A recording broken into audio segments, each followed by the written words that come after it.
Welcome to Drinks and a Movie, the podcast pairing great films with great booze. Spoilers up ahead. Now here's your host, Rudy Ruiz. Hello, everyone. Welcome to Drinks and a Movie podcast. I've got a special episode today where I'm talking to a couple other podcasters I just met recently, just in the circles of Instagram. These are the Whoreheads, the two hosts of the Whoreheads podcast. Why don't you guys introduce yourselves and just talk about what your show is all about? It seems that we kind of have a similar idea in terms of booze and movies. So what's good?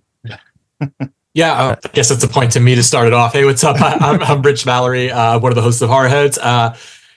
So we're about basically just drinking and fucking around and just having a good time. Like, we really kind of think of our podcast really as just like a hang. It's just, we've been friends for over 20 years. Even though we're on different coasts right now, we still just talk shit every day. So it's just, we just kind of get together and play some drinking games, talk about some movies and just kind of get into it. That's kind of what we're all about. Nothing too serious, just having some fun. Yeah, I definitely agree with that.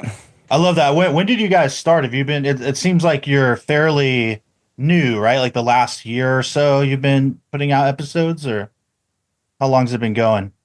Yeah, so we started February of 2024. And honestly, we started thinking we would do one episode and either be terrible at it or get really bored with it. But yeah, like we really love doing it. So we've been doing it since then. I think we just started season 2 a couple of months ago, and I think we're up to like 29 episodes. So still pretty new and fresh, and still kind of like figuring out like what works best and what we like to do. But yeah, we're still pretty new at this. Nice. That's what's I love the aspect of not taking it too seriously as well. That's kind of how I started and still go. I mean, I've gotten more knowledgeable about booze as I've gone. I used to say a lot of wrong shit, but so it's like hard to go back and listen. But we're still saying wrong shit about the booze. Yeah, we know very little other than we like it, and we like to drink it, and it gets us drunk. That's all I really know. Yeah. Rudy, I'm a little pissed off because your podcast literally has the best fucking name in the world. Thank you. It's like you nailed it. Like you nailed it. Like right on the nose, man. Drinks in a Movie. I mean, that's how fun is that? And we couldn't wait as soon as you asked us to be a part of this, because I mean that's just a lot of fun, and that's what we're about to. We normally focus mostly on the horror genre. Mm-hmm. I know you do a few different things. You cover a few different genres, but definitely the drinking aspect is what we're all about. And since we're here, maybe later on during the show we do a little Horrorheads drinking game. I don't know. I'm just throwing that out there. If you're down, I'm down. I was listening to your episode with Whiskey Morgue, who I didn't heard about until I heard your guys' episode, and I was like, all right, cool. There's another person that's like deep into this, and I was getting a kick out of like the trivia drinking games you guys are doing. So yeah, anything you want to throw, I'm totally down. I've got plenty of booze on my end. Just so you know, just in case. Jerry usually loses the drinking game, so don't really worry too much. So. Yeah. I guess no matter what, you win, huh? Yeah, and so you have to show up to work the next day. But other than that, there definitely been. I feel like we always lose, actually. Yeah, that's true. Even when you win, you lose. Well, yeah, well, that's great. I'm thankful you guys are here. For those listening, we're going to be discussing the 1976 slasher film Alice, Sweet Alice. But first, we're going to get into a couple bottles of wheated bourbon here. So I sent you guys a couple samples. I chose these because that episode I listened to, I remember you guys were talking about being fans of Maker's Mark, and I'm not a big Maker's Mark fan, despite all these bottals I have here. I like their like, few. Yeah, I like their, yeah, they're only 20 bottles of Maker's, no big deal. Not a fan, but enough like to feed a village. I know. I always feel silly saying that, but like, yeah, they're limited stuff I dig, but like the regular isn't quite my jam. And every time I go back to it, it still doesn't hit for me. But I was curious what you guys might think of this one. So first we'll do Nelson's Greenbrier Tennessee whiskey. This is coming in at, what is it, 91, 45.5% ABV. I can't do math. 91 proof. So I chose this one to send you guys because this is in that $30 $35 price range, so it's around that regular like Maker's Mark shelfer. It's easy to find. Also weeded bourbon, much like Maker's Mark, but this is coming out of Tennessee, kind of more craft distillery. And yeah, I really dig this one, and I've blind tasted it with regular Makers and even Weller Special Reserve a couple times, and it's come on top for me. So Really? I just thought I'd share and see if you guys are into it. This is great because I've actually never seen this bourbon around here. Oh yeah. So it's definitely something, if I like it, I'm definitely going to try to find it. I recently just found Maker's 101 here, which I've been looking for about a month. So sometimes, yeah, a lot of times they carry mostly like mainstream type bourbons here, but I'm excited to give this one a go. So you ready over there, Rich? Yeah. All So right. we're all drinking this neat. That's the plan. Yeah. I'm gonna do it neat. I just can't stand it when it's cold. I don't know what it is. There's something about when it's cold with ice. I don't care Man, for I love it, that. but yeah, but yeah, if you want to throw in ice or water, whatever's clever, go for it. But No, man, this is your deal. We're doing it. Cheers. All right, here we go. Cheers. Oh, this has a lot of flavor. So it's funny. It tastes kind of like a rye to me. And you said this is a weeded bourbon? yeah. And this is from my limited experience with rye. I usually don't drink rye very often. It's funny. Like, yeah, right now I get that vibe. I feel like more of the brighter like spice notes that's coming out, and it's always a little different for me. Like, let me go in for another sip real quick. Mm-hmm. Sometimes this one for me comes out really strong with the butterscotch. Wow. Oh man, first drink of the day, and sometimes a little more. That's it. First drink of the day. It's late. Yeah, and sometimes a little more fruit forward. Like right now, I definitely get that like more spice, brightness, like a little bit of a mixed berry vibe, and yeah, I guess it depends on the day for me. But you Really, guys, I'm definitely getting a spice, but it's almost more of like a peppery kind of spice that I'm getting. But what I can say is drinking this neat, this is super smooth, man. The burn is like really light. It's quick. Doesn't stick around too long. The taste is fairly quick as well. It's kind of there and disappears. Maybe I'm getting a little bit of earthiness to it. I don't know. Let me say, let's take another sip here. Let me just guzzle it. Yeah, your palates are much more defined than mine. I taste like gasoline with a bit of alcohol. Is what I taste. And I'm not saying it's a bad thing. It's every once in a while, even I'll come out with that note. Like some days I just can't nose or taste anything, and I'm just like, yeah, it's a lot of alcohol. I can tell you that. Like, I still like, yeah. So I did hit up that guy Mike the other day from Whiskey Morgue when I got the Makers 101, and the first question he's asked is like, "Oh, did you get that chocolatey taste? Did it really hit you?" I was like, "Nah, man, I didn't get that at all." I'm like, really? That's what I was supposed to be tasting? I ended up like kind of really. I went back and I revisited. I started getting like this vanilla taste. I was not getting anything even remotely close to chocolate. So I just want to say for your listeners that might be like kind of turning off right now, going, "This guy doesn't know shit." I don't know how accurate my tastes are. So we're getting there. Yeah. Well, and it's all good. Like even I'm always consistent with mine, and I've been doing some solo episodes on the James Bond movies, like where I've been watching them all for the first time in order just because.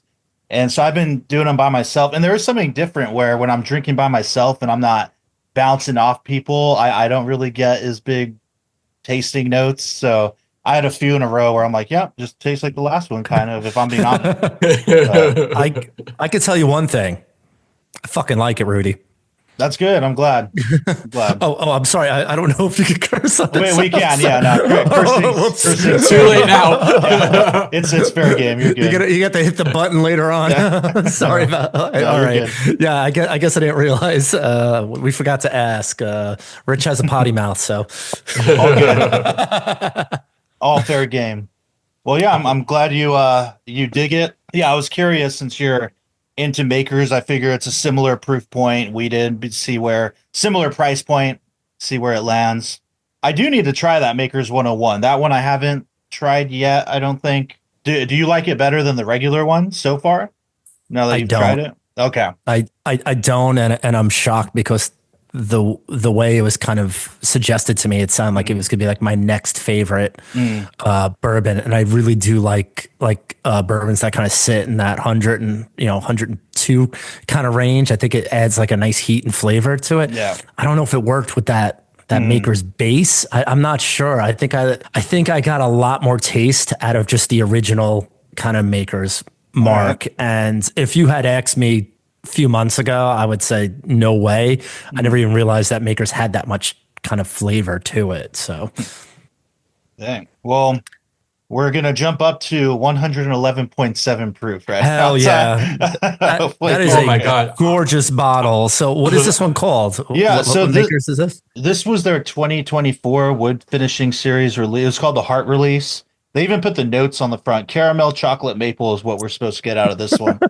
So, Rich, Sure. let me get that maple. yeah, Sure thing. We'll see. So I cheated a little bit when I first got these bottles. I actually sniffed both of them in a direct comparison, and I actually, when I got to the Makers, I did get a lot more of a sweeter scent from the Maker. So I'm curious if it's going to translate to the actual taste, Yeah. but who knows? yeah, hopefully I haven't had this one in a while, but yeah, it's part of their new wood finishing series. So that's what all these like kind of fancier bottles are, where every year they put out one or two special releases where they just use a combination of different, wood staves they throw. And I think you guys actually may have talked about it in that episode I heard. So this is just their 2024. I wanted to do one of the older ones, but I felt kind of bad because I'm like, well, if you really love it, then you have like no chance of finding it because they're Just long buying gone. it, yeah. Yeah, in this one, I mean, this one did come out a while ago. So if you do love it, I'm sorry if you can't find it, but I do see them still floating around every once in a while. But yeah, we'll see. Here we go. I'm excited. All right, are we ready So to do I've this? never had a bourbon. I've never had a bourbon this high proof before. So this is virgin territory for me. So Cheers. Cheers. Way different. Oh wow. Holy cow. You know, it's funny, even though this is like a much higher proof than the other one's more alcohol forward, and I do get more flavor in this one. Ton more flavor. I don't know if I'm getting anything that particularly sweet yet. Let me say it takes a few seconds. Yeah. Oh, wait a minute. I have some order here. Let me Yeah. reset. So what does the bottle say? Maple. It says caramel, maple, and chocolate. Sure, Which I'm getting all three. No, you know what? I am actually getting a little bit of maple. I do get that sweetness. I get that It's not sweetness at strong. the end. It's almost like a honey, I think, to me, way at the end. And I'm going to be honest. When I'm drinking something neat, I don't know if I get as much as the flavors as I do actually when there's some ice in it. Yeah. So I could be dead wrong on this, but for some reason that really kind of like helps me taste it a little bit better. Maybe it kind of dulls the alcohol a little bit to kind of try to look behind it and see what flavors are there. So when it's neat, I always get definitely that alcohol up front, but this is super smooth for 111 proof, man. Yeah. Holy cow. For me right now, it definitely goes down just as easy as the last one. And the flavors, like, I can't put my finger on what it is. Like, I get maybe a little bit of the maple, not quite vanilla, not quite chocolate, but it's whatever the flavor is, it's super rich and like almost kind of creamy in a way. Like, it has a texture to it that the previous one doesn't have. You can just tell that it's richer, and yeah, it goes down just as easy. And on your tip of like water or ice, I mean, honestly, like a pro taster would add water to it because it truthfully does open it up and layers of flavor come out. And that's something that I should probably do on my podcast, where I do it neat and with a few drops of water. Why not? Yeah, but I just like it neat too much. I like to feel the heat and everything. So here's the thing. I'm still getting the burn from the last sip I took. It's like sitting like kind of like right here right now, and the last one, nothing at all. You know, like it dissipates real fast. Yeah. This is still kind of sitting here, and as I talk, I could kind of feel like that heat coming back a little bit. So that's pretty impressive, because I don't know if I've had a bourbon where like that heat lasts that long. I like it. I mean, I like this one too. I don't know if I'm picking up those notes. Yeah. I do like what you said about the texture. It definitely feels different. There's a different like kind of mouthfeel to it. Yeah. I like it, but I'm going to be honest. I think I like the first one better. Yeah. Nice. You What know, about you, So I Rich? just put in an ice cube and I'm going to try it with ice Yeah. now. So here we go. give us the report. It actually burns more with the ice.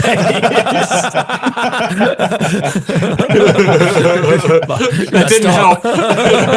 No, it's actually, if I had to pick between the two, I actually would pick this one over the first one. And I think this one just has more of the sweet flavors that I tend to like more than the other one, which just had that peppery taste, which I'm not a huge fan of. So Yeah. Nice. I'm going to pick this one if I had to pick. Oh yeah. Yeah. They I mean, did. they're both lovely.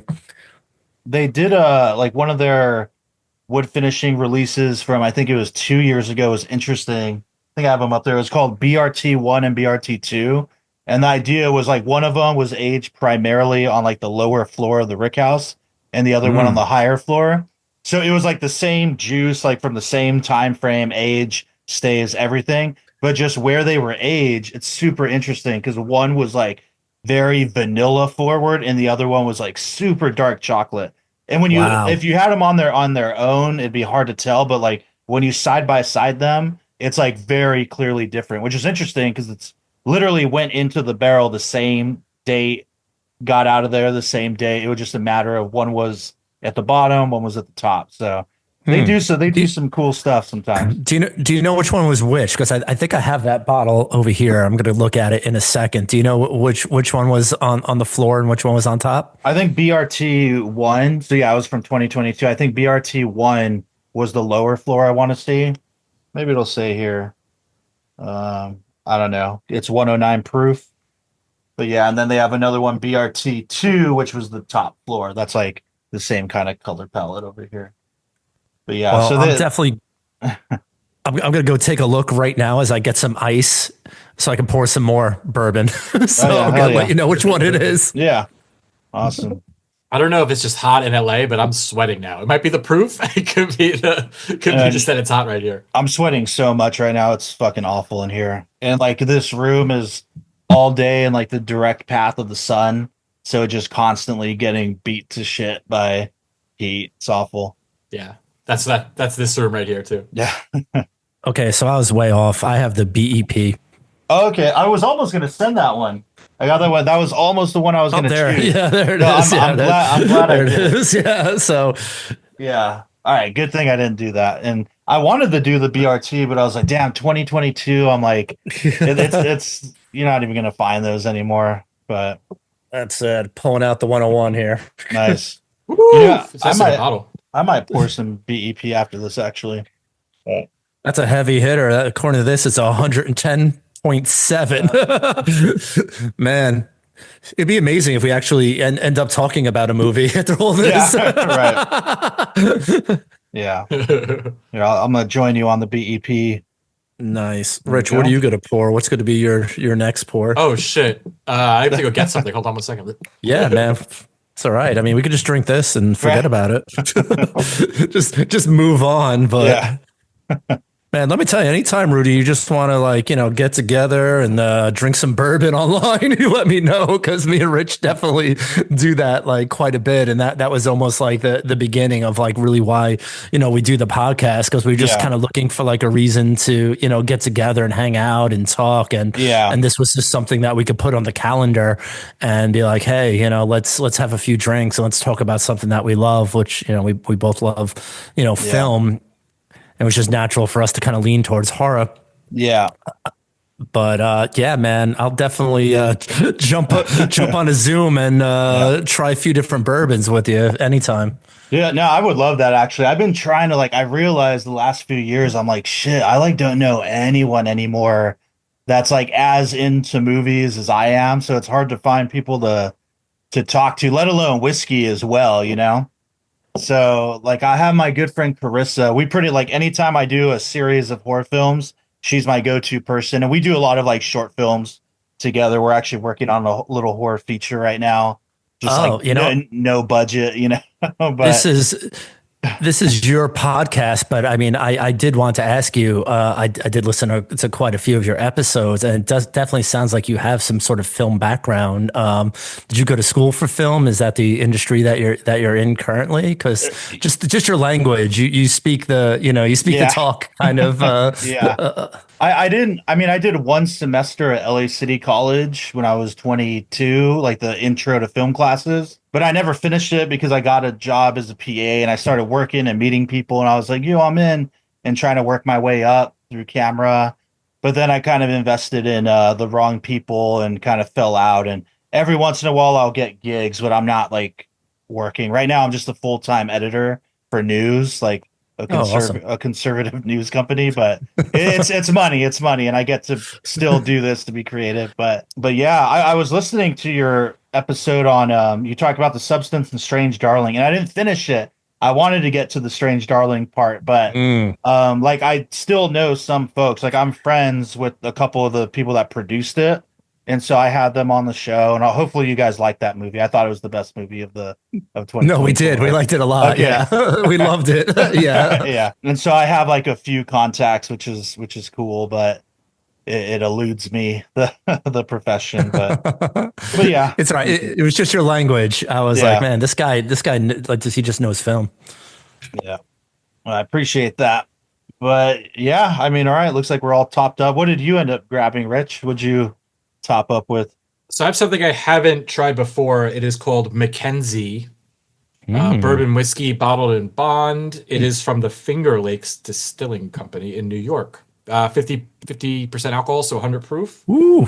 Weeded bourbon also. Just happened to be the bottle that I had. So I'm actually going to drop some ice in my glass, and then I'm going to pour a respectable pour and see what this is all about.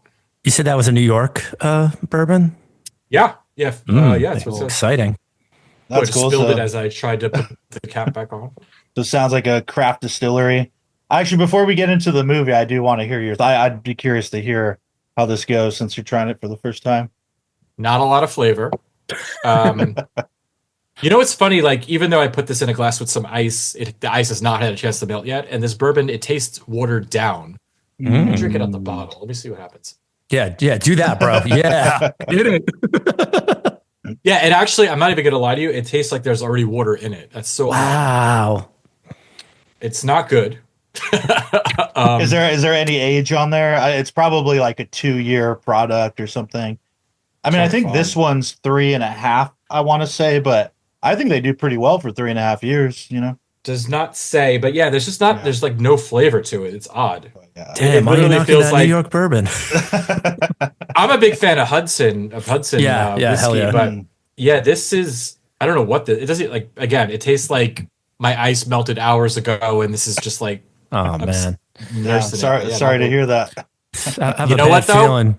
It's gonna, after like one more, I'm not gonna care. So I have a strange feeling. It's probably like a Long Island bourbon. Probably made like in a strip mall somewhere around here. A backyard bathtub somewhere. Yeah. That's it. Man. There's writing on it, but I can't read this. I'm already buzzed, so I have no idea what it says. Brooke Shields in Holy Terror. Alice was too old to play with dolls and too young to make love.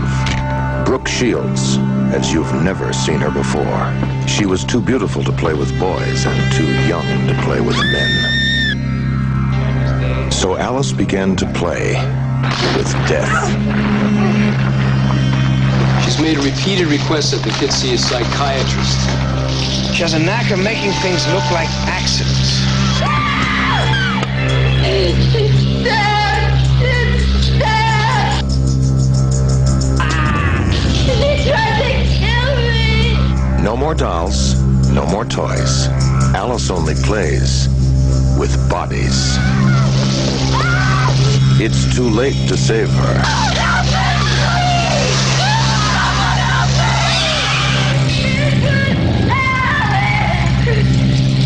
A story of unnatural love and unnatural death.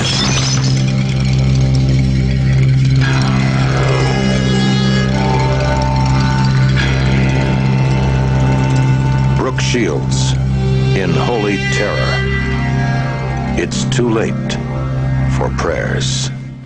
Let's dig into this movie, man. Alice, Sweet Alice, 1976, written, directed by Alfred Stoll, in really his second and kind of only feature film I was learning about. I gave you guys a list of a few different movies to possibly choose from, and I was stoked that one of you called out this one, because I just got the Arrow Blu-ray, which looks fucking incredible, by the way. And I don't know a single other person who's seen this movie, so for you guys, was this your first time watching it, or did you already know about it and you just haven't covered it yet? Yeah, so the reason I picked it was actually because I've never finished it, and I've tried to watch it a handful of times over the years, and I always turned it off at a certain point, and I forgot why. And now on the rewatch, I remember why. And it's really the scene where she harms the cat, which was always is like a turnoff for me. So I just automatically turned it off. And this was the first time I actually finished the movie. And it's something, again, I know it's a classic. It just seemed odd that I'd never watched it before. So I was excited that it was on the list, so I could actually, it forced me to actually sit and watch it. Yeah. What about you, Jerry? Similar? Yeah, no, I've seen it once before. I went through kind of a time where I was just trying to absorb a lot of the earlier decades of horror film. So, you go through those phases of the 70s, 80s, 90s, all that stuff. So I caught this one before, and for some reason, although I heard the name 100 times, the film never really stuck with me. And I don't know why, because on this watch, I think it was a creepy movie, and the killer is reminiscent of a child. So it was a small kind of frame, but I think the mask and the raincoat was so effective. I'm like, this is creepy. And I don't know why I didn't kind of absorb that maybe the first time I was watching it. I'm like, this is kind of scary. I'm like, it's not your traditional kind of slasher killer that's kind of bulked out, and they have a giant knife and they look like they could kick your ass. You feel like you can maybe kick this person's ass, but they're just so small and elusive and creepy. And I think that's what really kind of stuck with me this time, is I can't believe I forgot the killer, because I think it was really, especially for 76. I mean, it's pretty original. Yeah, man. I saw this when I was in high school, and there was a period where I used to go to, I never went to Blockbuster, but there was another chain called Hollywood Video, and that was my spot. And I was went through my phase in high school where I was going down the horror aisle, and based off the cover art, which, man, don't you miss those days of the video store and the cover? That's what sold the movie. And I was like, this, even the poster art is creepy, the bag with the mask in there and the doll and all that. So effective. And yeah, so I remember watching it, and I loved it back then. And I think a lot of it was definitely, for me, the mask, like you said, the mask, the yellow raincoat, super effective. And I mean, in all the horror slasher films I've seen, this is my number one. I put the Michael Myers mask second place to this transparent one. There's just something about it, especially that moment when she's scaring Brooke Shields. Alice is scaring her sister, and she takes it off, and there's another one underneath. Was really, when I was young, was super shocking, but it's an old base. It was interesting. Yeah, one of the most impactful, I think, aesthetic costume killer choices. Yeah, I mean, that really kind of set the tone in that first few minutes of the film, where Alice is scaring Karen, and my first impression, I'm like, man, this little girl's a bitch. She's gonna be a problem. and I don't know where this is going, because again, I didn't remember much of the plot details, and for some reason I thought Brooke Shields was the star of it, and not necessarily Paula Shepherd. So who's actually, I mean, it's funny how they always kind of mention Brooke Shields, but she's in it for 10, 15 minutes max, and it's really about Alice. And for some reason I thought Alice was the Brooke Shields character. So it kind of straightened a lot of things out, and maybe it's just because whenever I'm watching these types of films, I'm drinking bourbon or doing something else that's kind of like not right. But yeah, like as soon as it started, I mean, I was like, this has some great atmosphere, you know, in that first kind of opening kind of tracking scene there where they were kind of like looking through like the town and those outdoor shots. And what I think was cool about this, and they just don't do this anymore. And I don't want to sound like I'm like an old man, but I am, is like the 70s, they just have like a sound. You know, it's like just like that music and that soundscape. They gave every single movie a distinct sound, and as soon as this film starts, there's like a sound to it, and I was like, oh man, this is going to be eerie. I'm like, I don't know what's going to happen, but it's kind of messing with me right now, and I liked it. So it kind of put me on a positive note to start this film. And Rudy, I don't know if you know this, but we're haters, so we normally hate every single film as soon as we start them. Within like 10 minutes, I'm like, I hate this. But it actually put me on the right path, just the way they kind of set up, like, you know, the first few shots, and I like, it really kind of set me up to like this film. And I'll shut up now. You know, it's a bizarre movie. Like, it definitely felt to me like very giallo based, just kind of the way it was structured and kind of the whodunit aspect. Such an interesting movie because there's so many things happen. There's the interest new characters and not really explain who they are, and they're like everybody has a very unique personality, and there's just like it's very bizarre. Like, even like the doll that the Brooke Shields character has, that I believe her name is Karen, the other girl ends up stealing. It's got like two heads, which I know is symbolic of the dual nature of like the characters. But like, what kid would have a creepy doll like that? And there's lots of weird moments like that. And like, there's also like a lot of like over sexualization that's like not exactly subtle. Like, they go to the detective's office and there's all these like posters of like, you know, half naked women, which is crazy. And like, there's another scene where they give her a lie detector test and the guy's talking about like fondling her breast, which is, these things come out of nowhere. And of course there's the child molester character. And again, I get it's all to kind of set up, you know, this young girl who's probably been victimized or just lives in this really cruel world and how she may or may not have lashed out. But it's a very interesting how they, again, bring in all of these new elements, and like, it's kind of hard to follow at a lot of times, which isn't necessarily a bad thing. I think a lot of these 70s movies have that, where they're not like written exactly clearly, and it's kind of hard to kind of stick through it, but you remember the scenes. Like, you're not, you know, you kind of like are in for a ride where you don't necessarily need to know everything that's happening, but you can kind of piece together enough. And I agree with you, the costuming, that those masks are scary as fuck.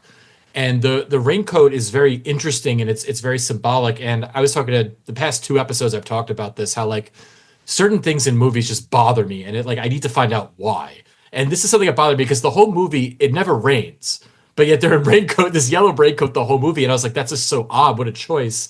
And then I read that the director was really influenced by the movie Don't Look Now, which makes a lot of sense because this feels a lot like that movie. And I'm a big fan of that movie. It's a bizarre movie too. But this kind of like really felt like it was in that kind of world, even though this takes place in Jersey, which is another kind of cool thing too. So yeah, very interesting, a lot of weird choices in this movie, but it does all seem to work. I think my one main problem with the movie, other than it is a little hard to follow, it does kind of like, just like any 70s movie, some stuff happens in the beginning, and then there's like 45 minutes where kind of nothing happens. Right. And then all of a sudden everything kind of starts happening again. So for me on this watch, and again, I was watching it late at night, I was drinking a little, it did kind of lose me for a while as they kind of develop a lot of kind of plot points that don't really go anywhere. But it does all come together in the end, and I'm kind of glad I stuck with it because I would say the last 30 minutes is really interesting. Yeah, I forgot that it's like an hour 47 minutes long. I was like, oh, that's a little lengthy for this type of movie, maybe. And yeah, to your point, like, I feel like they are weaving like a few different themes here, right? Like, there's the whole like the sexualization of her, and like, oh, she started menstruating but didn't say anything, and there's that, and the fact that she's kind of othered compared to her sister Karen, and the, you know, the what do you call it, like the lack of a steady father figure, like the divorce and being born of wedlock and Catholicism and all, like, you know, the whole thing of communion. And even when we get to who the villain is, the fact that they're kind of twisting this whole, you know, belief of oh, my, daughter died on her communion, and I have realized that parents pay for the sins, or children pay for the sins of the parents or whatever. And yeah, it definitely is weaving a lot. And yeah, crazy characters. Like the Alfonso guy is really Oh my interesting to God. me. Like the landlord is so like disgusting, but he has this grandiose vibe where his room's big and like it has the wallpaper and a lot of textures going on and the record player, and he has like a feminine quality to him. Like even when he's talking, like Yeah. he's like fanning himself, and the way he speaks, and even when he's talking about like all his cats, like he's like a cat lady. But when he's talking to them, he refers to himself as mama, you know. And then it especially gets like odd when he kind of has that vibe, but then when he does turn on Alice and tries to kind of blackmail her, where he's saying, I know what you have in the basement, I know that you did these things. And when he starts kind of touching her and like, and because up to this point, she has no problems like talking shit to this guy and standing up to him or anyone, like, Yeah. oh, my mom I thought just you called him could, fat. yeah. My mom Yeah. thought you could use a This place chocolate smells like cake, piss. fatso. Yeah. And all that. But yeah, the way that dynamic shifts when he's like coming onto her is like pretty disturbing, man. Like it's a very uncomfortable moment. And yeah, it's wild when she just grabs that cat. One funny thing about that character, so that with his name is Alfonso, right? Yeah, Mr. Yeah. Alfonso. One thing I thought was funny where there's a scene where Karen puts like a bunch of cockroaches on his chest and he freaks out. And I'm watching it and I'm like, this guy's place is a shithole. You mean this is the first time he's seen roaches in his house? No fucking way. That would be nothing for him. Yeah. Guys sitting around eating cat food. Place that has been and- clean probably ever. There's no way they don't have roaches in that place. Am I going to be the? It's Jersey. You know? I don't want to be the one here to X the hard questions here, but what was that on his pants? Dude, right.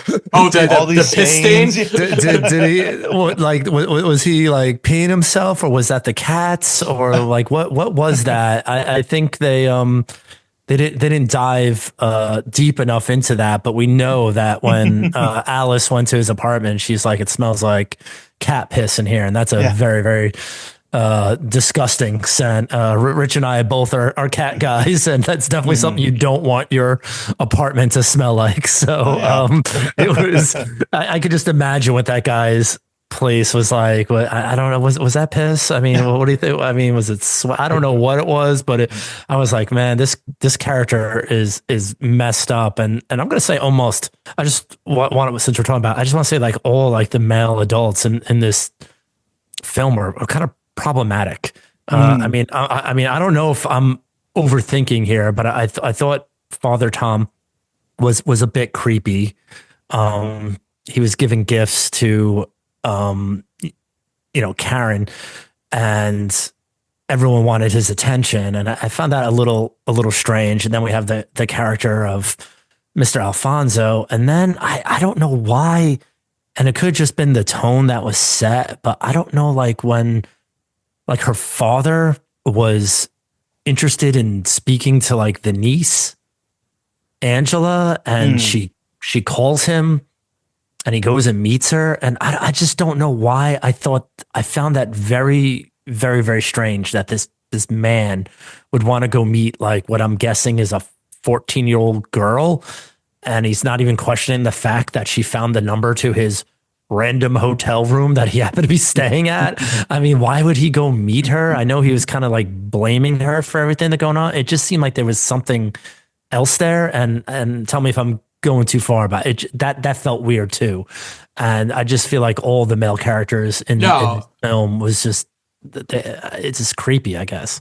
I think all the adult characters in this movie are problematic. Like they're all kind of pieces of shit in their own kind of way. Like there's even like, I can't think of one adult character that does not have visibly negative traits about them. Like none of them are good people. And I think that's kind of the point is that you have these kids that are kind of in this world of just all of these terrible adults. And yeah, the males are all incredibly creepy and who knows what their agenda is, and the women are just kind of just mean and just kind of like just hate these kids. I mean, I think, what was I going to say? Like with the father, that I think that's an interesting read. Like I never even thought of it that way. And that is, it's funny how his character kind of does follow that giallo trope where like in the giallo movies, it's typically like the cops don't do shit and it's always some like random guy that's like, becoming the detective trying to solve the crime. And he kind of, he kind of fills that role. And I mean, I can understand where he's going to see Angela just in the sense that he really wanted to make her the suspect, the chubby niece, that just has nothing to do with anything. And then in the end, it was, Mrs. Tredoni or Miss Tredoni pulling a fast one on him. But yeah, I mean, the detective dude is just like really wants to put Alice away, like right out the gate. Just like, let's just wrap this up and say it's her, Yeah, the lie detector guy, that's probably the most strange to me kind of moment. And when you mentioned this earlier, when he talks about like, her tits, like it always seems to come out of nowhere because he seems when he's conducting the test, like, all right, pretty pro. And then that comes out. I think the mother is Catherine's the mother, right? I mean, I think she's okay as an adult, right? She's trying to have her back. She's trying to hold it together.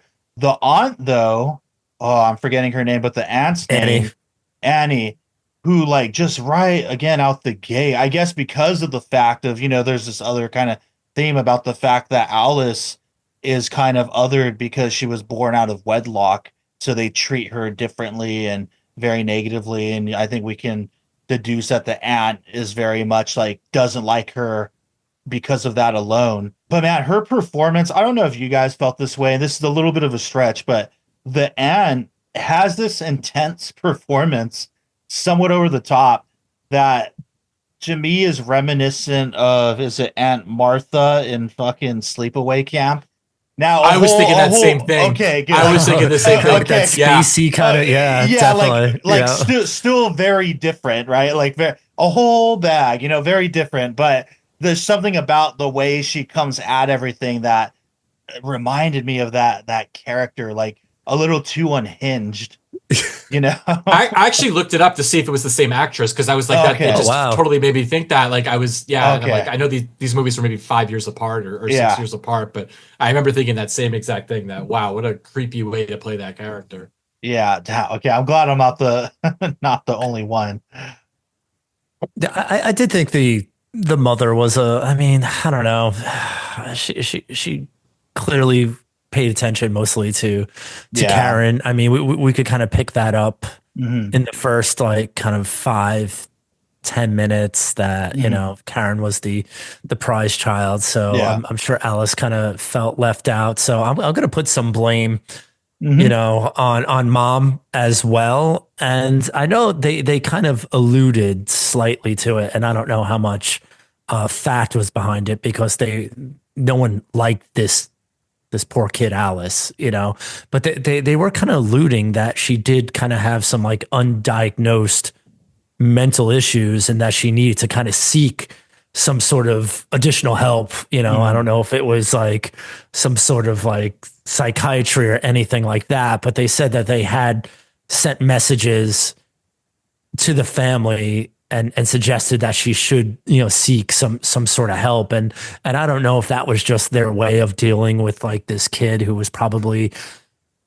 a bit rambunctious. I don't know. I don't know what she was like outside of this family, but I'm sure she was kind of like bitchy in the same kind of way. But I'm curious if she actually did have psychological issues or if they were just kind of like pinning that on her, because obviously when there's a murder and they have this kid who could have these, issues, she's definitely a suspect, but I'm just curious if those issues really existed. That is a moment where it almost feels like, and I'm sure this wasn't necessarily the case, but it almost feels like they had to speed ramp that in. Like they didn't do enough early on to support that, because it kind of, there's suddenly that scene where they're talking to someone at the school and they're like, oh, well, she's had a history of doing crazy shit at school. And they're like looking at photos or something and you never see it. And they're like, oh my God, like why didn't you tell us about this? So it's like, it's almost as if they felt like, oh, we didn't do enough to make her seem like a suspect before. We got to throw in this scene so that she seems like super unhinged, even though we do get the stuff in the basement, yeah, which is pretty weird, but Kid was creepy, yeah, for sure. Yeah, I mean, she had some stuff going on. She hung around in burnt buildings with like wearing masks by herself. I mean, she was definitely a weird kid. And I just want to say the way, and I'm going like way back to like the beginning of this film, since we're talking about a few things that we thought were kind of weak, and you thought like that psychological profile take was a little bit weak. I thought the way they killed, Karen was a little bit weak. What was that? A wax candle? It just right. I don't know if you could do that. Yeah. I don't think you can. I've had a candle like that and I've accidentally broke it trying to light it. So I'm not sure if even though it's just a young kid, I'm not sure you could choke a kid out with a thin wax tapered candle. And I was like, oh, that's a little weak. And I don't know if it was supposed to be like symbolic. And if it bothered Rich, he probably looked it up to find out why they used a candle. But I'm just like, why they use a candle? They literally could have used anything. And then I thought the way they topped it off by like stuffing the body, like in that church pew, I'm like, nah, that's fucked up. I'm like, yeah, that's crazy. But how did they go to that from like this weak kind of choking her with like a candle? I don't know. I just that kind of like for the first, I guess, kill of this film, I thought that one was super weak. Yeah, it didn't bother me that much, but now that you mention it, that's all I can think about. I did think literally all I can think about for like 2 days. I did think it was weird, yeah, with the candle, but I think I let it go very quickly because for me, I think what takes over is the shot of her legs being dragged across the pews. Like you said, like putting her in the box and like lighting it on fire is like the little cherry on top. And I love the cuts to like the statues and the Virgin Mary and all that shit, just kind of looking over this scene happening. The one kill that I think is great, but is awful. It's like, it's excruciating every time I see it. And I always forget if it's the father or the priest. So I guess that's kind of good whenever I watch this movie.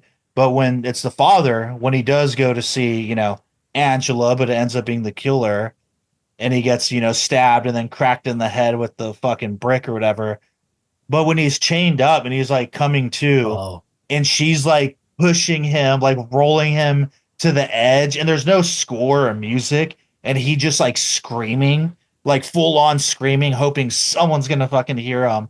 And then him trying to bite the necklace, and she just like beating his fucking head with the shoe is like, it's excruciating. I don't know how you guys feel. It's excruciating for me to watch, man, because I just feel like how there's something extra terrible about being like tied up and like being thrown off a building. And the shot when he lands in the garbage and there's that mirror and then you see her reflection in the mirror up there is fucking brilliant. It's so good. Yeah, that one I think is strong. How'd you guys feel about that part? Yeah, no, that was a good kill, and like the kills there are, I think, other than the candle one, are pretty good and effective. I wish there were more, which kind of brings me to like a quick drinking game I would like to play with you both. Yes. Well, you got a drinking game? I have a drinking game. This is a quick one, and if you look this up, you know the answer, but it's going to be how many kills were in this movie, and the wager is a 3-second sip of whatever bourbon you have, and I'm going to make it multiple choice. Okay. Were there 3 kills, 4 kills, or 5 kills in this movie? So, Rudy, do you want to team up and come to like a consensus, or do you want to go individual? I'm down to go individual. Okay. All right. So, I need to top up the. All right, I'm gonna let you top off, and I see that awesome pour. I'm gonna go with my guess. I'm sorry, what were they, Rich? 3, 4, 5. What was it? 3, 4, or 5. And if you get it right, I will drink the 3 seconds. Same thing goes for Rudy. I'll just double it up. So all right. So I know it was low, but I don't think it was that low. So I'm gonna go with 5. Rudy, what's your guess? 4. Okay, so Rudy is correct. It is 4 kills. So Jerry and I need to drink 3 seconds. So cheers. Story of my life here.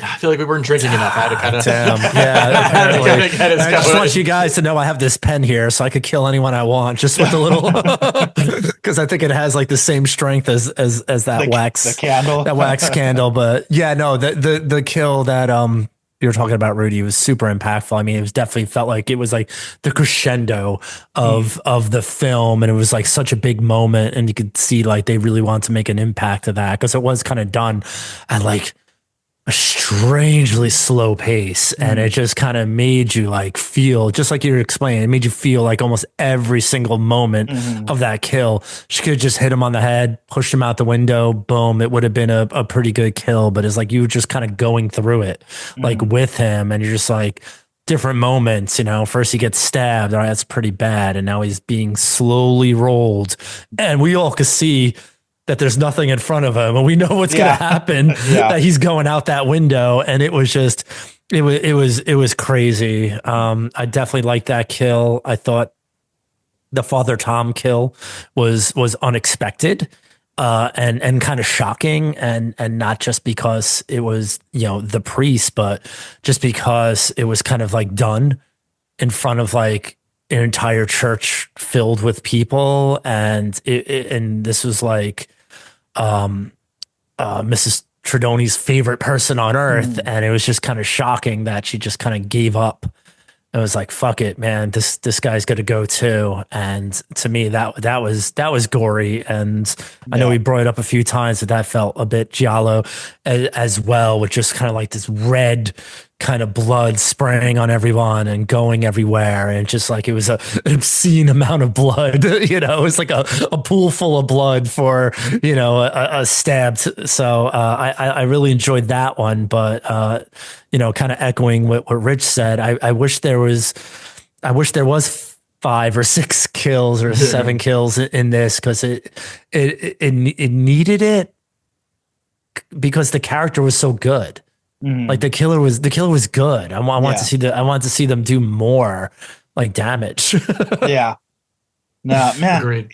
Going to the end, I kind of hate that the cops don't storm in. And there's a really weird, like after Father Tom gets stabbed, and there's like the POV, and it's going to certain reactions, and then it goes to a reaction of like the detective, and he makes like the weirdest expression to me, like, oh, all right, weird, you know, like it's so odd, because like leading up to that, he was like, I'm gonna have snipers on the fucking balcony, and all the exits are covered, and we're gonna get her. And Father Tom's like, nah, she'll listen to me.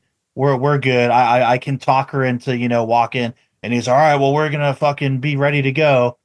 And so it just bothers me that then all of a sudden he's just looking at this like, oh, okay, well, that sucks. You know, like his expressions just, I don't know, it's so odd. They botched the most important moment of the film, which was to obviously catch the killer before they killed any more people. They knew exactly who it was. They knew where they were. They knew they were dangerous, and they still botched it. And I think, I mean, I found a little humor in that, just kind of like the way you're saying it, where this guy was kind of like overly like elaborating all the things he was going to do. He's like, don't worry, they'll crash through the windows, and no one's going to get hurt. And meanwhile, the one guy that shouldn't have got hurt is dead. So it was a brutal ending to this film. Really ends on a down note, and didn't expect that. I didn't see that one coming, I guess. I thought maybe I never got to the end of this one, Rich. You know, maybe I made it to the end, because I was shocked. I was kind of like, I was like, damn, that guy, like, I just thought they'd catch her, and that'd be it, like a 70s kind of film. Like, that's it. I do. I think my favorite, like, it ends up not being a kill, but I guess my favorite attack scene would be the stairwell. Like, I just love the way they shoot the stairwell every time it comes up, going down to like Alfonso's place. But when the aunt is coming down, and then she just like jumps up and stabs her in the leg, and then through the foot, and she's falling. And when she crawls out into the rain, screaming, and then Catherine's like holding her. I think it's just really well done. I just love the way they use the staircase. And I got to talk a little bit about, you know, I saw this again when I was in high school, you know, then maybe once again in college. And I definitely saw it at a screening, probably at New Bev somewhere along the way. And then again, now on this Blu-ray. And I don't know if it's just that the transfer is so good, but this is the most, when I watched it last night, I appreciated just how this movie looks. Like the whole aesthetic, like all the compositions and shot choices. And I think for someone who is coming off of like all they directed was like a softcore porn apparently, and then they made this movie, I just think given that, like, we can say what we will about the script and story, but I think the direction, at least aesthetically, and I have to say, even with the editing, like they do a really good job weaving in and out of like Alice, playing a prank, like putting the roaches on Alfonso and being in the coat and wearing the mask. And then in the next shot, it's like the actual killer. And like they do a lot of like weaving the two to where you really feel like, oh, it's got to be Alice, and that's Totally. that's not easy to do. So I really appreciate the filmmaking in it. Yeah, it's shocking that he didn't do more and that this was kind of like very early on because it is very sophisticated in the way it looks and the way it's shot. So I haven't looked up like who the cinematographer was, and I just wonder if that person was driving a lot of the, nuances of the film. But yeah, I mean, I would have liked to have seen more from this director for sure. Just to see like what would happen, what would he do next? Like, so it is interesting that this was kind of all they really did. I did watch a behind the scenes interview, and I noticed on IMDb I couldn't find the cinematographer's credit. And then I got to put the Blu-ray on again and see if it's in there. But the director did say that, because I was thinking the same thing. I'm like, what other movies did this person shoot? Because they must have carried a lot of it. But the director's saying that his relationship with the cinematographer, whoever, what he didn't even name him, was really terrible, and they were constantly arguing. And because the director was like new, the cinematographer was just like fighting him at every turn on every single choice. But the director That was happened like, in my no, first film. like, oh yeah. The first film I directed, I had a Okay. DP who was very like aggressive, and we fought over everything. And he was like, "You don't know anything. We're gonna do it this way." And we fought constantly over that shoot, and it was a nightmare. 'Cause Shit. it's like it's like, who cares? Like, just listen to me. It's my movie. You Yeah, know? yeah. Like, Yeah, dude, just trust me. Do it how I want. No, it's like you don't know anything, and it's like, Yeah. Now the job is to make the director's vision, and that's just what it is. But yeah, he talked about how he was just very stubborn, and what he wanted is what they ended up doing. But I guess it was a battle the whole time. So I gotta figure out who it was.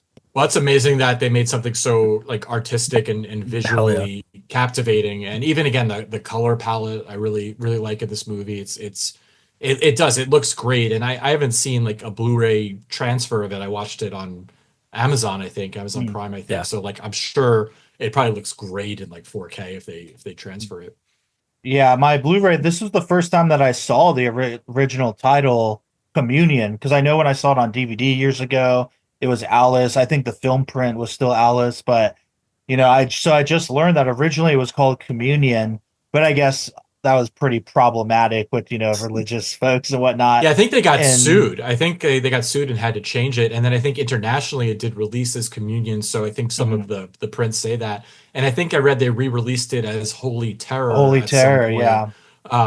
But like I think like a couple years later they did like a re-release. It's so interesting, a lot of these movies from the 70s and 80s when they like get multiple releases, right? It comes out, people like never saw it in Philadelphia, for example, and they're like, oh, let's just put this movie into cinema, and they change it. Something that doesn't happen now, right? Because of Yeah. streaming and things like that. So it's super interesting how people discovered movies back then. Yeah.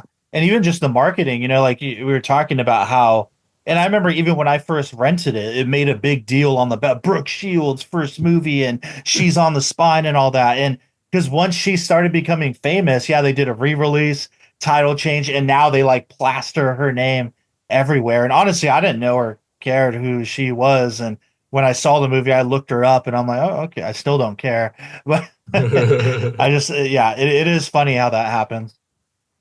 I think out of all the three titles of Alice, Sweet Alice is the best. Yeah. title. Yeah. That to me is I very agree. interesting and intriguing, and I want to know what that is. Yeah. So I think they made the right choice going that way. Yeah, like the name really throws you off. Again, I thought the Brooke Shields character was going to be Alice, and then once you figure out that it's not, all my notes literally said Alice did this, Alice did that, all because I thought Alice was the killer.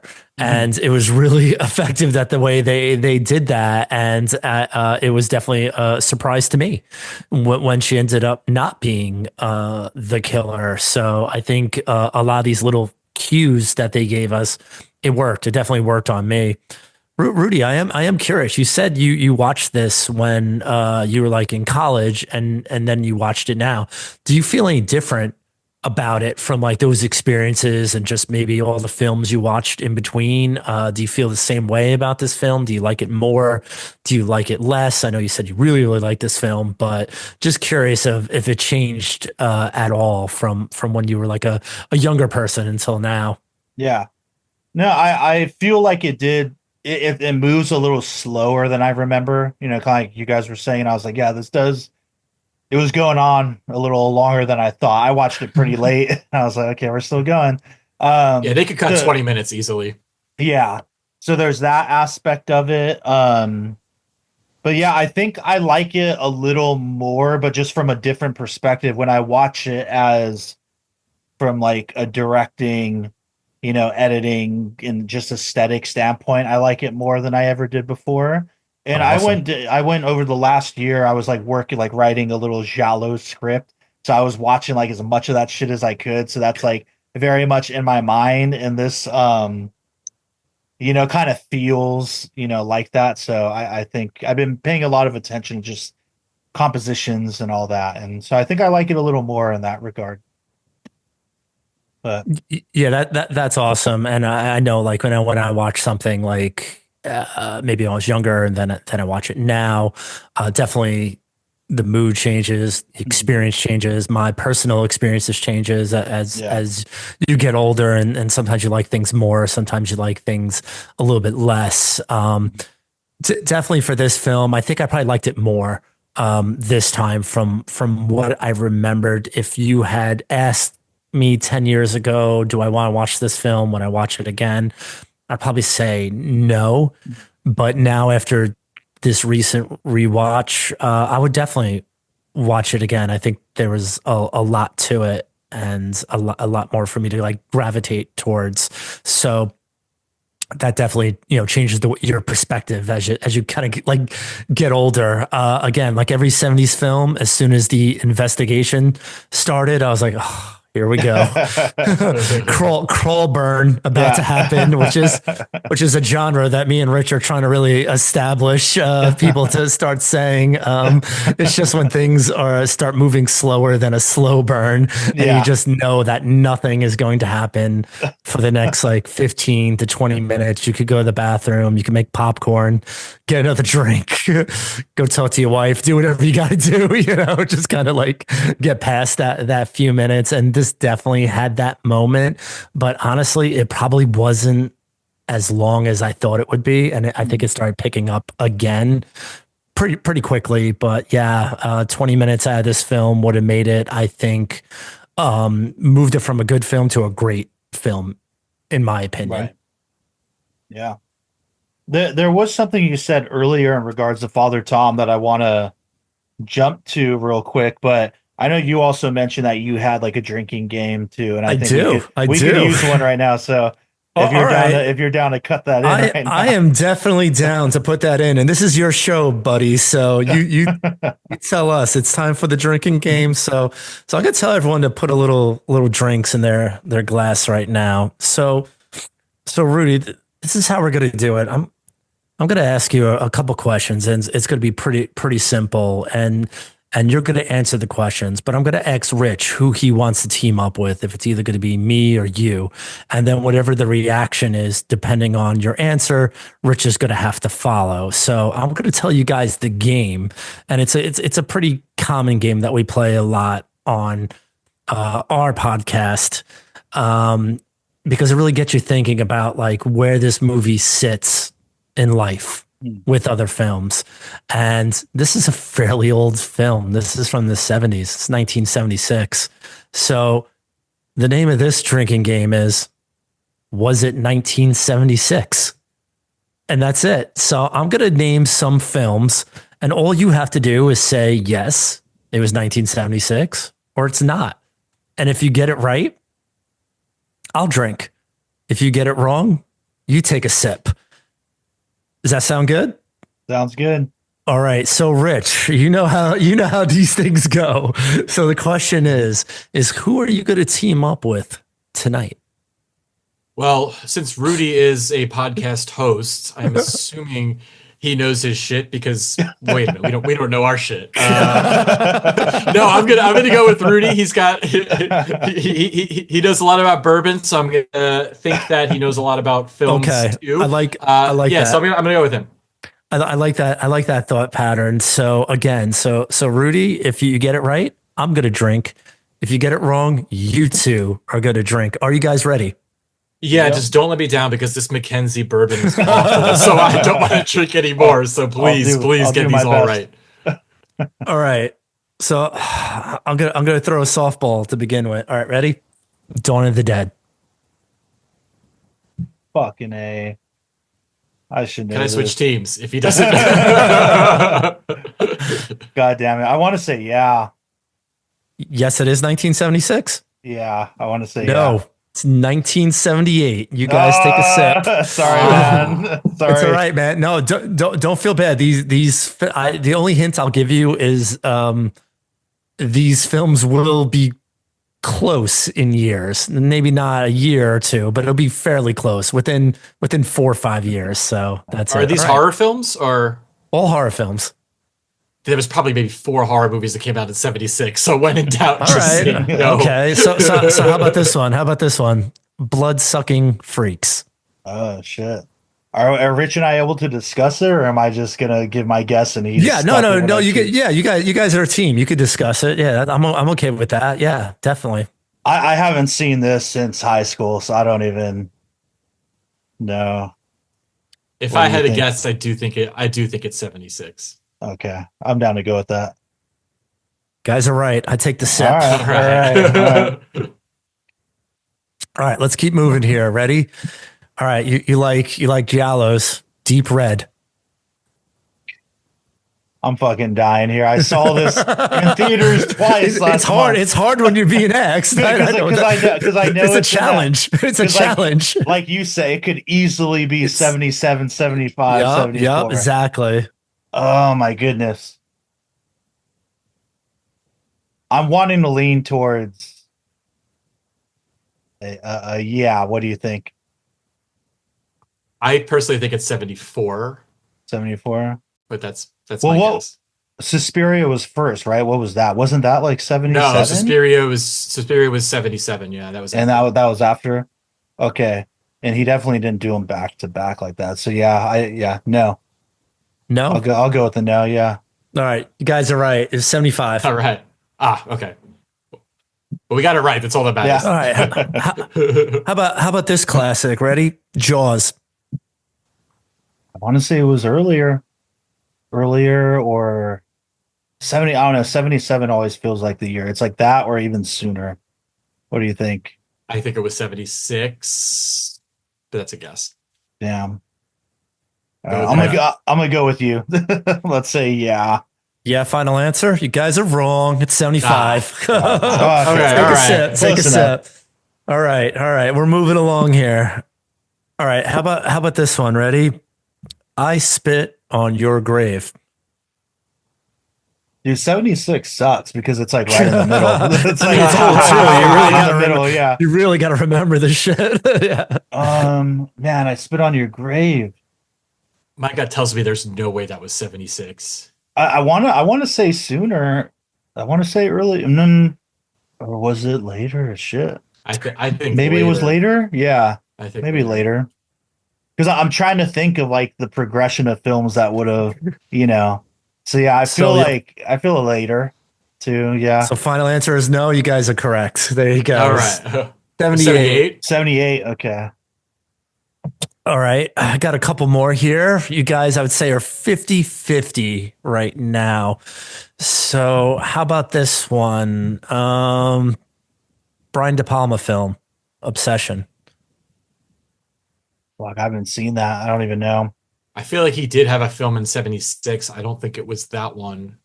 When was Rabid? Was Rabid 76? Just to Kill was 80. If I have to guess, I say no.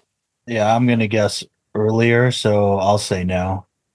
Okay, so you guys will both be wrong. 1976 Obsession. Uh, All right, we Did you got have we another got a movie couple. that year? I'm We, curious. we got a couple more. We got a couple more here. Okay. All right, so don't listen to me. Basically, is what. These are tough, man. These are old films. When you get deep in the cuts like this, it gets hard. All right, so I'm gonna do this one. And this I don't know if it's gonna shoot me in the foot or not. Ready? Halloween. fuck, this should be easy. But I don't know. I want to say that was later. I'm gonna say no. That had to be Correct. like 78, 77? 78. Nailed Okay. it. Okay. All right, so we got one more film to do, Broody. And what we like to do on our show is place a little wager on it to see how confident you guys are feeling in your answers. And with that wager, we could bet 1 to 3 sips on this final answer. So if you get it wrong, you're going to have to take 1 to 3 sips. But if you get it right, I'm going to have to take 1 to 3 sips. So, one, do you want to bet on it? Do you want to raise the stakes at all? Yep. All right. Well, what do you want Did to not bet? hesitate. What are you betting? The 3 sips, right? Oh my God. All right. man. This is Fuck a it, little 50-50. all right. This is a little scary here. All right. I don't know if it's gonna fuck me or not. Okay. Here we go. Salo. Fucking A. Oh, I want to say earlier. I would agree with you. I want there. to say earlier. I think, that your final answer? 74. Yeah. Oh. 74? 75. You guys are right. Okay. Fucking All right. A. Yeah. I'm gonna finish my drink. So I'm gonna have to finish this. Damn. See, we take were a sip. 50-50, but Yeah. that's all that matters is Yeah. winning the last one. That's all anyone remembers. No one remembers how poorly we did. They remember how it ended. This 101 with no ice in it is burning. I'm going to take a sip anyway. Cheers. Cheers. All right. So I'm going to give you guys 50-50. I think you guys did all right. You guys get a C. I'll give you guys a C. It was passing. Hey, I'll take it. I'll take a C. Woo. You didn't have to take that last one, though. I just feel bad that Rich kind of carried me part of the way there. So thanks for that. I was like, I shit. also kind of fucked you half of the way too. So.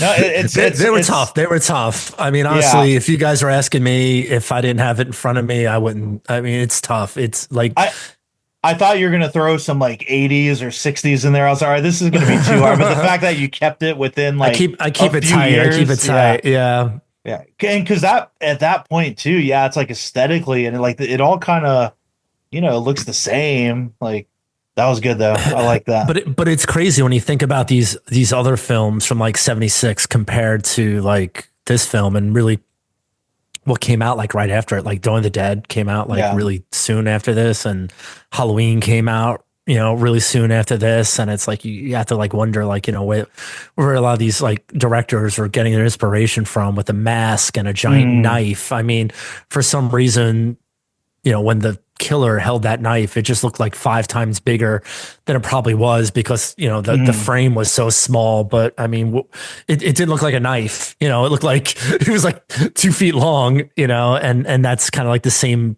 look you get when you're watching like Halloween or something like that, where it's like, that's a huge knife and it's scary. I think, What's interesting though, like you take this with 76 and Halloween was 78, 2 years later, and the movies feel like they're completely different decades. Like we know Halloween because we talk about it, but that feels more 80s, right? And this feels very 70s. But just not even the pacing, just the visual look of it, just the color palettes and stuff. It's very, very 70s. And again, Dawn of the Dead looks very different. Maybe that's a little closer to this in terms of like visual, but just very different movies and just like. It just seems like a different world that these movies came in. So it's interesting when you look at them and you're like, wow, that was only 2 years later. Well, I'm glad you mentioned that because I was about to ask that or to like go down that rabbit hole too. Is like it's interesting how certain movies like really kind of hit. Like Halloween is credited big time, right? With like really exploding that slasher genre. And like, people like us know it's like, all right, we can go back to Psycho to some degree, Peeping Tom. Oh yeah. If you've seen Mario Bava's fucking, oh my god, Twitch of the Death Nerve, Bay of Blood, right? Where like Friday the 13th Part 2 was like literally like almost shot for shot, like ripped off of a certain chunk of that movie, but how Halloween like really is credited with setting and Black Christmas, which also came before Halloween, which I think is a fucking masterpiece. Like Black Christmas, and that's to me, 74, right? That was even before this. Yeah, right? like masterpiece. But you don't hear the same kind of. I mean, within like the cult following, sure, but Halloween is bigger on the mass scale. And to you mentioning has a different look, because I was kind of I guess wrestling with this in my own private little hell over the last several years. It's like I think so much of Halloween is owed to the fact that John Carpenter was such a fan of like Howard Hawks Western movies, and that he shot everything in fucking scope, like Panavision Anamorphic 235 to 1, because it does give it such this unique look compared to every other slasher in that time frame, and especially Friday the 13th. It's like, why does Friday the 13th look so like flat, as far as it's dull, flat by comparison? And it's like, I think the duel between fucking Dean Cundy being the cinematographer of Halloween, who, I don't know if you guys know, but went on to shoot Jurassic Park, Back to the Future, a bunch of other John Carpenter films and beyond, Roger Rabbit, whatever. But just that anamorphic fucking scope look, man. But I'm kind of buzzed now, so sorry. I'm your show, man. Your show. Say what you want. I don't care. I'm a little buzzed too, Rudy, and I'm gonna say why Halloween gets a lot of props and kind of elevates itself like past a lot of these films like Alice, Sweet Alice, and a lot of these like predecessors and stuff like that. And I hate to say it, and I don't want to go down to like such a basic thing like this, but there was nudity in Halloween. And before that, all these films were so similar, but there wasn't any nudity. And I think that just struck a chord with like the younger generations and like the, 10-year-old and 12-year-old that was like staying up late that wasn't supposed to watch it. And now you're watching something bad and now you see something you're not supposed to see. I think that just kind of, it's like, it makes it feel like different and it stays with you, where I would say, I mean, obviously this is a great film that we're talking about tonight, but there's no nudity, so it doesn't feel as exciting. And I could be way off here. That could just be like me thinking about this, but I feel like it lacks that edge. And that's where films like Halloween kind of step in and I Spit on Your Grave and things like that, because they took it to that next step that you probably shouldn't take it to. And I could be completely wrong here, but I just feel like maybe that's why, because a lot of these films you mentioned, they're great films. They're better films. They're better films than Halloween, but people don't talk about them. I don't know. I think it just comes down to like how it was released at a moment in time. Because if we go back even a little more, like Exorcist, right, was like 73, and that like was one of the biggest horror movies of all time, and like had a really long theatrical run. And I think that was because people had never seen something like that before. It was brand new. And I think what you kind of alluded to is a lot of these movies are very similar. And they can be interchangeable, but some of them just kind of fall away and like you just don't really hear about them. I think like movies like Halloween again did really well, but the fact that they made a sequel and then like they made more, it keeps it in like the zeitgeist, it keeps it in the conversation. So we're talking about Halloween because they're still making Halloween. Right? Maybe if they would have made another Alice movie, like maybe they would have made 10 more for all we know. But I think it's just one of those things, and maybe the nudity does help some of these movies, but I don't think the first Friday the 13th had nudity. If it did, I'm not remembering it. I don't think so. No. I think it's just one of those things. Certain things just tended to catch on. Male nudity wasn't Kevin Bacon's ass, right? A real close up too, a super close up of his ass in that one scene. Yeah, so I think camera was that, Rudy? That was right his ass. That was not the anamorphic. If only it was, because I want to know that. But I don't know. I think it's just one of those things. It's just kind of like certain things were just a moment in time. Yeah. And certain things, just like now, certain things catch on, certain things don't. And it doesn't mean it's one thing is better than the other. It just means that's just what popped and that's what didn't pop. Again, maybe there's more marketing dollars. Maybe like, maybe this didn't play in every theater or was a bad, who knows, a lot of things can happen. Yeah. But it is interesting how certain movies, like you said, Black Christmas, the cult fans, like that's like a classic for everybody, but a lot of people have never seen it or have never heard of it. And it is very similar to some of these other movies. So it's interesting what catches on versus what doesn't, for sure. Yeah, no, there's definitely a degree of like right place, right time, like luck and all that shit for sure. I mean, even if we look in the modern time right now, it's like, let's take Terrifier, for example. I'm not sure how you guys feel about that, but like I love it. I think it's great, and just it's gore for the sake of gore, right? Because Damien Leone is a special effects guy, and that's what we're doing. But like it's like 10 years ago would that have worked? Like 15 I know it's a years moment ago, in time. it just like happens to hit right now, and it's interesting. Just because we haven't seen anything like it in a long time. Fill the gap, And I think you're right, because it's like nothing's overly special about the first Terrifier movie, other than it's incredibly violent and gory, and like you can resonate with the killer. But you're right, like why that popped, it's because it's just we hadn't seen that in a while. Yeah. And it was something new, something fresh, and I think that's what it is. Again, you take Alice, Sweet Alice, good movie, but like, it's not a movie you need to see, right? I could see 10 other movies that are very similar. I don't think the first Friday the 13th is anything you need to see, right? I think for me, it's the sequels that kind of like, and it gets a little better. Halloween, I think, is a movie you just need to see. It's a different take on a very, common story, I think. And again, I think how it was shot really helped. I think it was like a horror film that felt elevated. And it wasn't like a cheap kind of slasher, even though it had a lot of the elements like the nudity and the violence and the final girl, but very different kind of movie that we had seen before then. Right. Yeah, right on. I mean, we can start, I don't know how you guys are doing on time. We can start wrapping up soon, but I did want to go back. I'm trying to remember because I know Jerry made a comment earlier about Father Tom. And I was going to talk about this before the drinking game. Yeah, that's a bold move to do the you drinking game first. Wow. So I forgot everything we've talked about so far. So you remember to talk about Father Tom after the drinking game. I'll give you massive props right now, Rudy, because like I don't remember anything I just did. We're on a podcast. Yeah. Huh? Yeah, right. Just hanging out.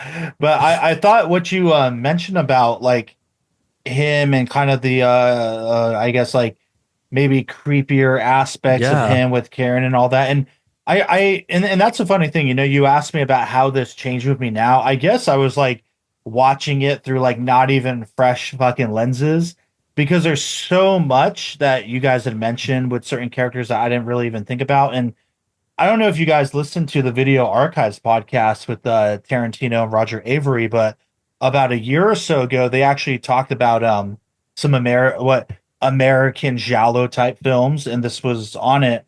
And I remember listening to it at the time, and I listened to it again today, and I never picked this up, and I think it's cool that you brought this up, because they talked about something kind of similar where they have this kind of thought that in the subtext is Father Tom, is he really the parent of Karen, or did he have a relationship with Catherine, and that's why he has a certain vibe towards her and whatnot, and why he might get killed. I don't remember exactly. You can go listen to it, but so I thought that was I think that's a real interesting take, because I mean there's definitely a reason why like the sorry, my cats are like yelling at me right now.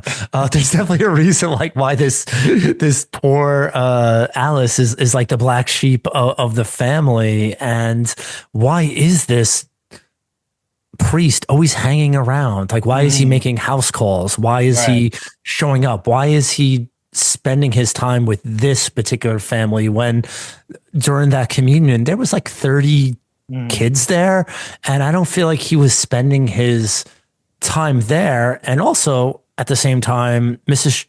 Tredoni singled out this family to attack, and no other family. So there might be some legs there. That's a really interesting take. I don't listen to that particular podcast. I try to listen to all my friends' podcasts. So, there's only so much time in a week, and the professionals probably fall to the wayside a little bit. But I'll definitely check that out, especially if they're speaking of this film in particular. That's super. I mean, he gives her a necklace that is like his grandma's necklace or something, right? Like it's like an heirloom. Like, why would he give that to a child? And how old is she supposed to be? Like 10, maybe? Like, right. It seems Definitely odd young. that why her, and like why would you? It just they set that up really weird. It did have a interesting vibe, and that theory does kind of make sense. And if I do ever watch this movie again, I'll definitely have that in the back of my head.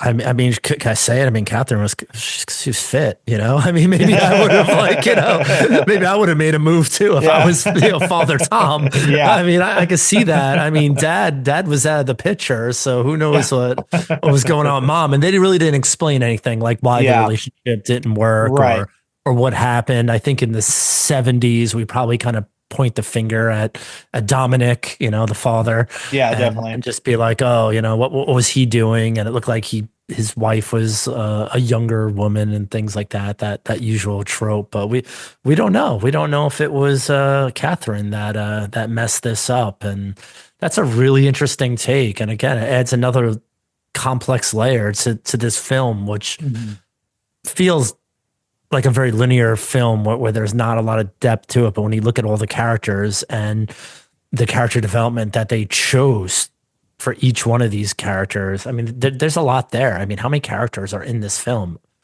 that you would consider a major character? There's got to be at least 8, and they're all developed quite a bit. So that's really interesting. I like that. Yeah. Well, before we get into some final thoughts, I just have to bring up, because I forget, Paula E. Shepherd, who played Alice, 19 at the time they made this movie. So quite a bit. Yeah, she was 19 years old. She was I guess an adult. And she crushes it. Like, even knowing that, when I watch it, there's some shots and moments where I'm like, okay, yeah, you're definitely a little older. But for the most part, man, like, I think she fits the bill. And when she's interacting with Karen, like, I completely buy that they're within a couple years apart. So that's pretty crazy. And it's almost I was too shocked bad when I read that. It's almost too bad that she only did one more movie after this, I think, called Liquid Sky, and then I've never seen it, and then that was kind of the end, because I think she does a good job. I mean, I feel even when some of the actors get kind of unhinged and all that, and even the Alfonso guy wasn't an actual actor. I think he was like a theater guy, like maybe some kind of con man. I forgot what the director said about him, but I think he just found him in like a bar or something. Like he was just a guy he just saw and said, "Oh, you look like someone that should be this role," and then he said, "Sure." And so I think everyone does a good job. I mean, considering, agreed. Yeah, I don't think acting is the issues with this movie. Like if you go through what some of the issues are, it's definitely not acting. It's definitely not the visuals. I think it comes down to any flaws you have in the movie. It's the pacing, and it's like some of the writing is kind of like not really there. Right. Yeah, but again, 70s, so like movies weren't as like buttoned up a lot of the time. So a lot of them left a lot of things to your imagination, and people didn't really question like plot holes as much. Yeah.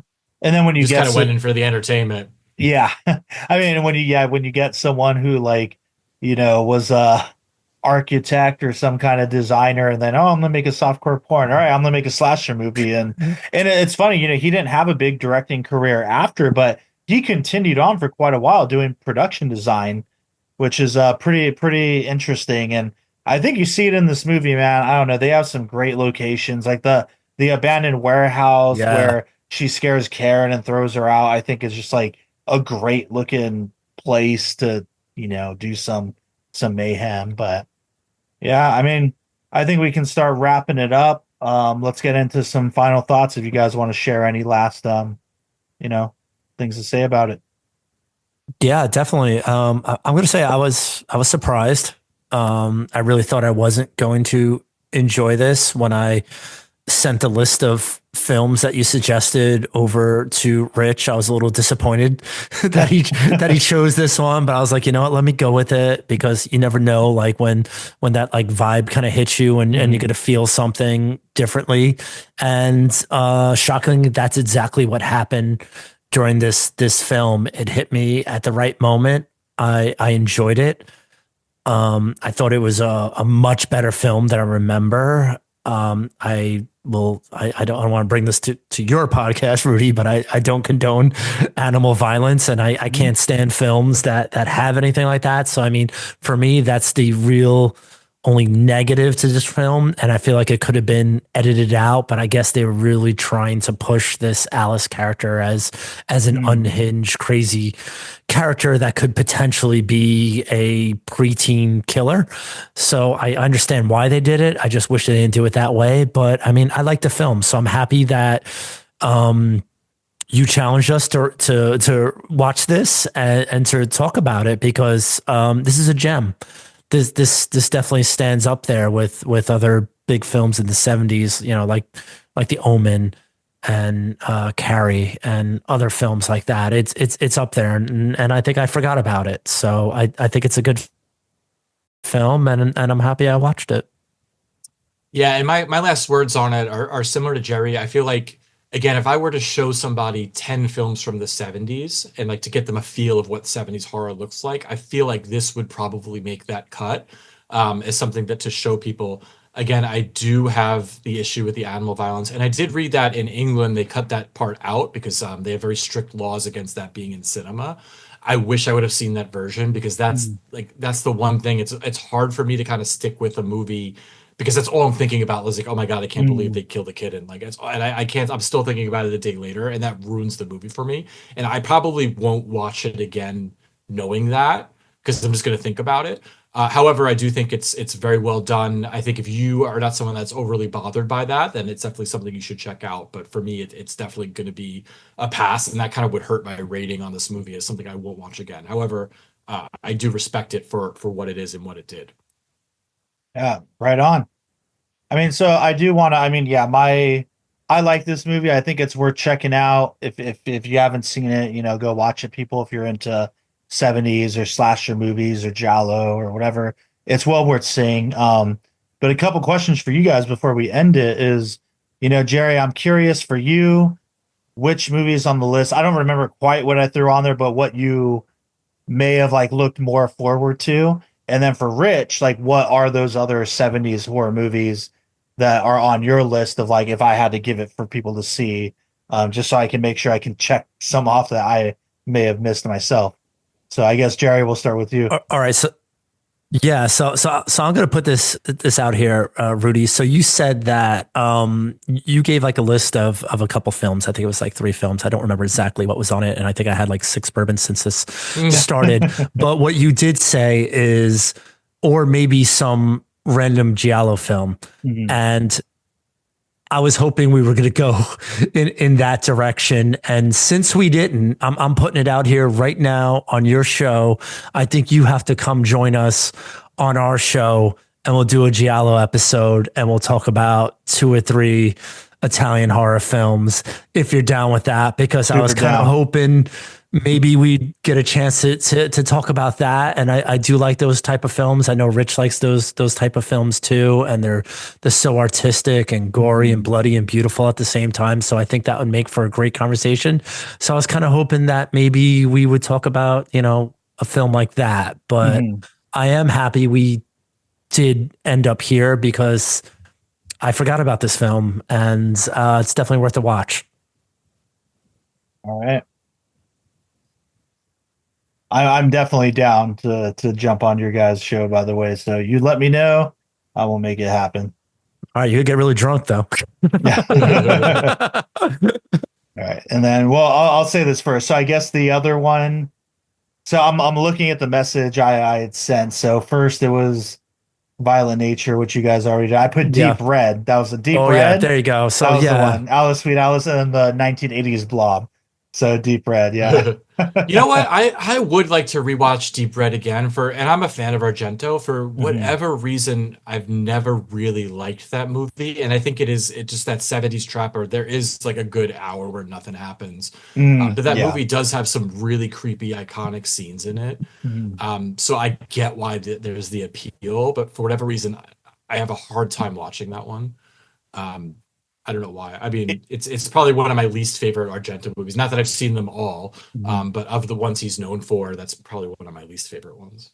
It did take me, so sorry, like a month ago they screened it in New Beverly like at midnight, and then they screened it again at the Vista. And for whatever reason, I went and watched it both times. Wow. Yeah, I know. Yeah. But it did take me like being in the theater because I had seen it before, but to really appreciate it, because I kind of felt the same way. But yeah, so I'm interested to hear your list of other 70s. So Rich, he's kind of formulating something for me. Maybe it's not even Giallo. Maybe it's like an Argento. Like we just do a quick set of our Argento films. Rudy, I think you have to come on and we talk Argento. I think that's the plan. I'd be super down. And I know it's sinful, but I'm going to say right here, I said it on my show, like Suspiria, not that great. It's not that great. Like, it's like I watch it almost once a year. Like aesthetically and scenes and aesthetically and all of that is really good. Hey, everyone deserves their opinion. It's okay. But as a whole, I'm just like, all right, it's all right. It's one of our favorite films. It's in my top 5 for sure. So what would you say? And I'm just assuming you've seen more Argento movies. What would you say is like your favorite Argento movie? And I'm not even saying Suspiria is my favorite one. I might like Tenebrae better, but I really love Suspiria, so I always go back to that one. I think. Oh man, I've only seen a hand. I gotta like look at my shelf here. Oh, in my, it's tough. It might be Inferno, maybe. So I've seen Opera. I've seen Inferno. Suspiria, Opera. I love. Yeah, I love Opera. Bird with the Crystal Opera's Plumage. I just saw Tenebrae for the first time, like a couple months ago. I got to watch it again. And I dug. It's a weird movie. But yeah, it's a bizarre movie.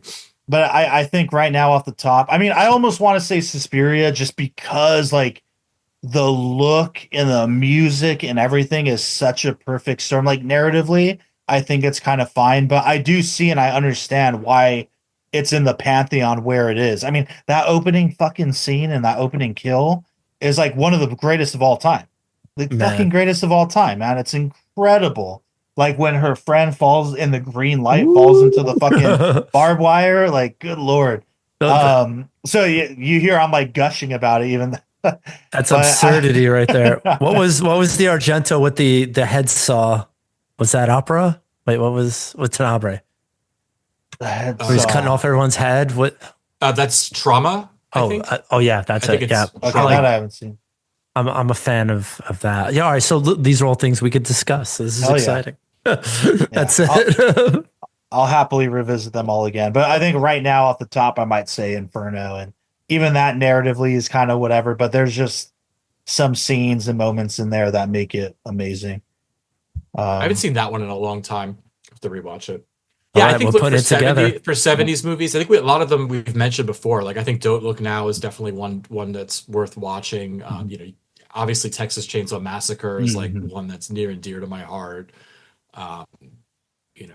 Even though it's like is difficult to watch, like Last House on the Left, I think is a really super interesting one.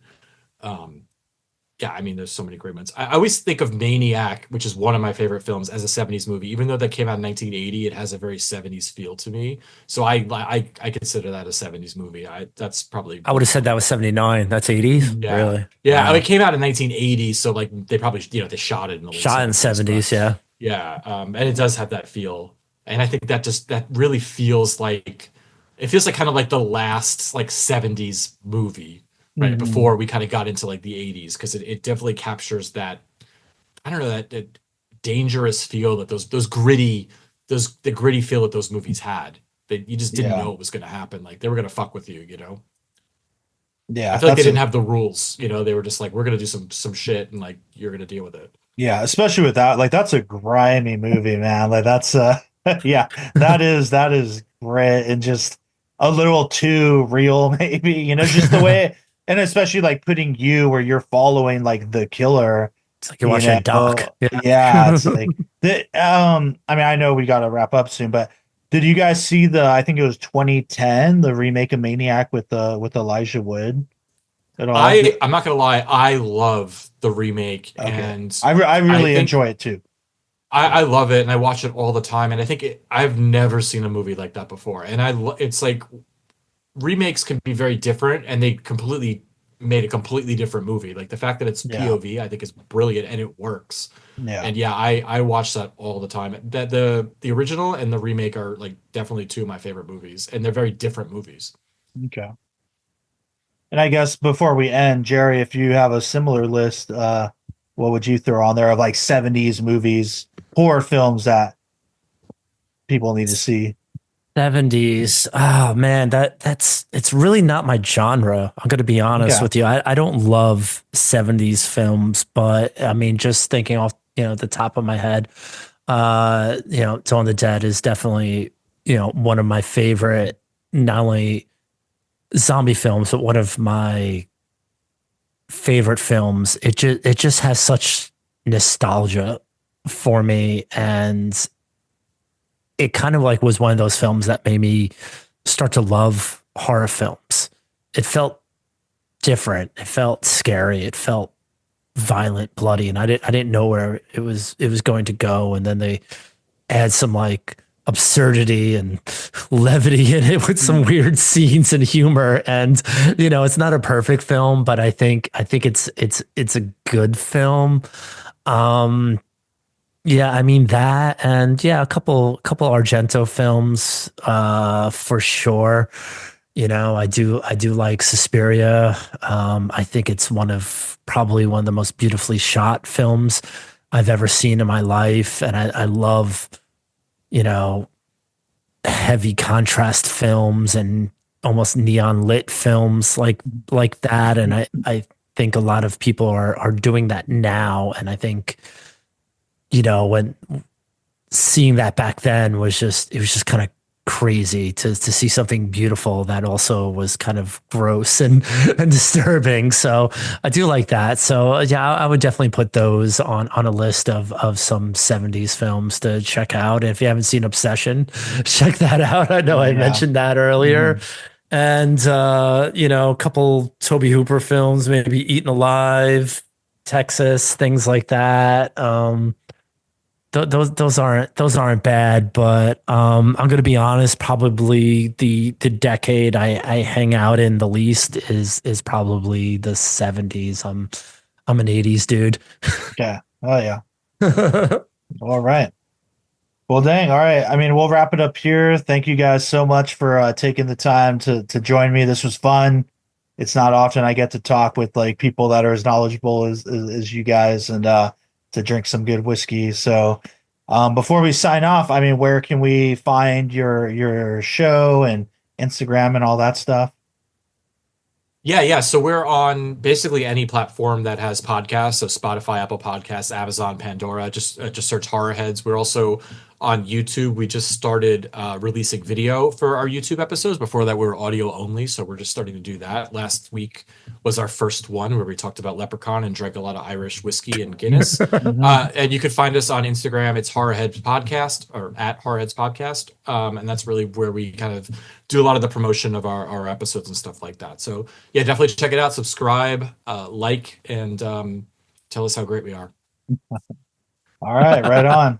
Well, thank you so much, guys. And we release episodes bi-weekly on Tuesdays. Oh, perfect. All right, awesome. Thanks again. It's been a blast. We'll talk again. Let's cheers. Thank you cheers so much, man. Let's do one more sip, and that's it, man. Cheers to you guys on the West Coast, because Jerry has to deal with East Coast times. Yeah, this Mackenzie's not good. it literally feels like I'm drinking half water, half bourbon, but oh well. Thank you for listening to the Drinks and a Movie podcast. You can now find us on Instagram at Drinks and a Movie Pod, where we'll be posting photos from all the various films that we discuss. You can also email us at drinksandamoviepod@gmail.com. Please rate, review, and subscribe, and thank you for listening.